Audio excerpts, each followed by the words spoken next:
Bismillahirrahmanirrahim. Assalamualaikum warahmatullahi wabarakatuh.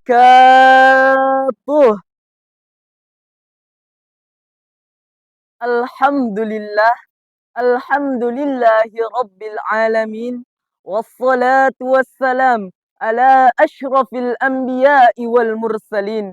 Sayyidina Muhammadin wa ala alihi wa ashabihi ajmain. Amma ba'du. Pemirsa yang dirahmati oleh Allah Subhanahu wa taala.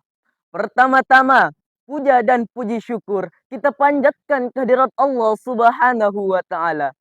Karena Allah Subhanahu wa taala masih meminjamkan kepada kita begitu banyak kenikmatannya. Tak terlepas di antaranya adalah nikmat kesehatan, nikmat umur panjang, dan terlebih-lebih lagi nikmat iman yang selalu melekat di dalam hati kita. Sehingga kita masih dapat berkumpul bersama keluarga, melaksanakan segala kewajiban kita di bulan Ramadan ini secara dengan sempurna atas kenikmatan dari Allah Subhanahu wa taala. Selanjutnya, salawat beserta salam kita kirimkan kepada keharibaan junjungan kita Rasulullah Muhammad sallallahu alaihi wasallam. Allahumma salli ala sayyidina Muhammad. Rasul yang membawa kita dari zaman jahiliyah menuju zaman Islamiyah dengan satu konsep ad-dinul Islam wal iman minaz zulumati ilan nur. Pemirsa yang dirahmati oleh Allah Subhanahu wa taala. Ilmu pengetahuan dan teknologi canggih merupakan salah satu media untuk mencapai kehidupan yang lebih baik. Masyarakat modern telah berhasil mengembangkan ilmu pengetahuan dan teknologi canggih untuk menyelesaikan berbagai masalah kehidupan. Namun di sisi lain, ilmu pengetahuan dan teknologi canggih tersebut belum tentu mampu menumbuhkan akhlak yang baik. Profesor Dr. Zakiyah Darajat di dalam bukunya Peranan Agama dalam Kesehatan Mental halaman 10 bahwasanya dunia modern saat ini termasuk di Indonesia telah ditandai dengan gejala kemerosotan akhlak yang berada pada taraf yang mengkhawatirkan. Kejujuran dan kasih sayang telah tertutup oleh penyelewengan, penipuan, saling merugikan, saling mengedu domba dan juga saling memfitnah. Gejala kemerosotan akhlak dewasa ini tidak hanya menimpa kalangan dewasa, tetapi juga menimpa kalangan anak-anak. Sudah terlihat jelas potret buram generasi kita saat ini. Seperti yang sering kita lihat di media-media massa. Sungguh disayangkan. Tanpa mengabaikan beberapa keberhasilan kita di dalam dunia pendidikan, ternyata kita lebih banyak dihadapkan pada potret buram generasi kita saat ini. Baik itu dari lingkungan keluarga maupun pengaruh lingkungan sekitar. Lebih banyak menghasilkan generasi-generasi narkoba, tawuran, pergaulan bebas, dan lain sebagainya. Pemirsa yang dirahmati oleh Allah Subhanahu wa taala. Lalu timbullah pertanyaan, bagaimanakah cara membangun generasi penerus bangsa yang berjiwa Qur'ani di era modern seperti ini? Salah satu caranya adalah penanaman akidah dan akhlak. Akidah yang bersumber dari Allah Subhanahu wa taala, Sang Maha Penguasa. Seorang mukmin, terutama generasi muda, harus mengetahui bahwasanya akidah adalah tonggak dari segala tingkah laku, tabiat, dan juga karakter. Yusuf Qaradawi mengatakan bahwasanya berdirinya suatu bangunan dengan kokoh dan megah tanpa pondasi yang kuat merupakan suatu hal yang mustahil. Demikian pula dalam Islam, begitu sulit menemukan atau bahkan tidak ada sosok seorang mukmin yang mampu mensyiarkan agama Islam dan menjalankan segala aturan di dalamnya. Kecuali mereka itu adalah orang-orang yang berakidah kuat dan benar. Pemirsa yang dirahmati oleh Allah Subhanahu wa taala. Selanjutnya akhlak. Karena pada kenyataannya, akhlak yang mulia adalah kunci dari segala ranah kehebatan pemuda. Pemuda pintar kalau tak berakhlak, maka hancurlah negeri ini.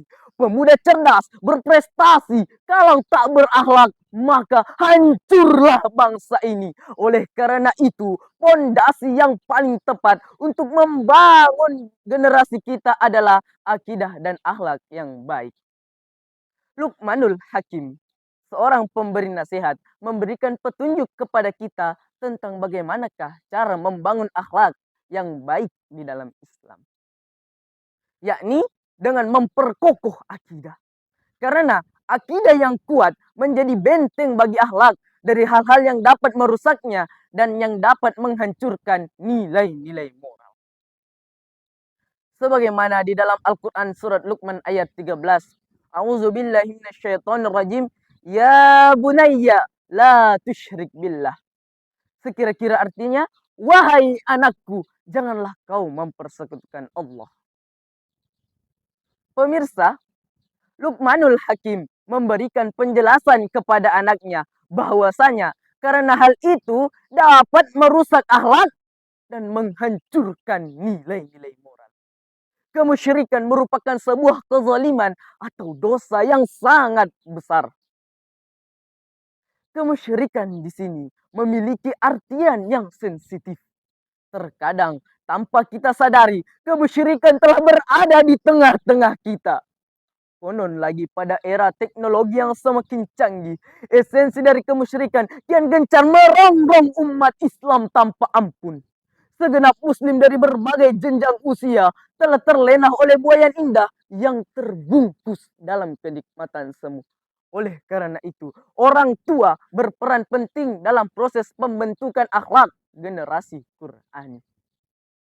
Sebagaimana di dalam Al-Quran surat An-Nisa ayat 9. A'udzu billahi minasyaitonir rajim. Bismillahirrahmanirrahim. وليخشى الذين لو تركوا من خلفهم ذرية ضعافا. Sekira-kira artinya, dan hendaklah kalian takut apabila meninggalkan generasi penerus di belakang kalian, generasi yang lemah. Pemirsa yang dirahmati oleh Allah Subhanahu wa Ta'ala, Imam Jalaluddin Al-Mahalli dan Imam Jalaluddin As-Suyuti di dalam kitab Tafsir Jalalain memberikan penjelasan bahwasanya orang tua jangan sampai meninggalkan keturunannya dalam keadaan lemah. Lemah di sini tidak hanya lemah dalam perihal harta, tetapi lemah dari berbagai aspek, termasuk lemah dalam hal berakhlak dan lemah dalam hal berakidah. Kemudian lingkungan. Lingkungan merupakan faktor utama dalam menentukan karakter seseorang. Ketika seseorang tumbuh dan besar di daerah yang religius, maka dia akan tumbuh dan berkembang menjadi orang-orang yang positif. Begitu pula sebaliknya, ketika seseorang tumbuh dan besar di daerah yang negatif, maka dia akan tumbuh dan berkembang menjadi orang-orang yang negatif. Saya ibaratkan dua botol. Yang pertama adalah botol yang bersih dan yang kedua adalah botol yang kotor. Ketika botol yang bersih diisi dengan air bersih, maka ketika kita campurkan, air itu akan tetap menjadi bersih. Tetapi ketika botol yang kotor, kita isi air bersih, maka ketika kita campur, air itu akan ikut menjadi kotor. Pemirsa yang dirahmati oleh Allah Subhanahu wa Ta'ala.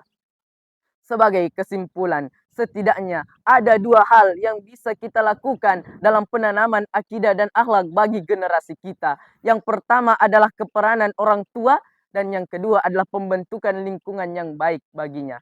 Sebagai penutup, marilah kita bersama-sama membangun generasi kita dengan yang berlandaskan Al-Quran agar dapat menciptakan generasi Qur'ani untuk kejayaan Indonesia. Yang terakhir, saya mengucapkan selamat berbuka puasa bagi yang menjalankannya. Mohon maaf atas segala kesalahan. Akhirul kalam, wabillahi taufik wassa'adah. Wassalamualaikum warahmatullahi wabarakatuh.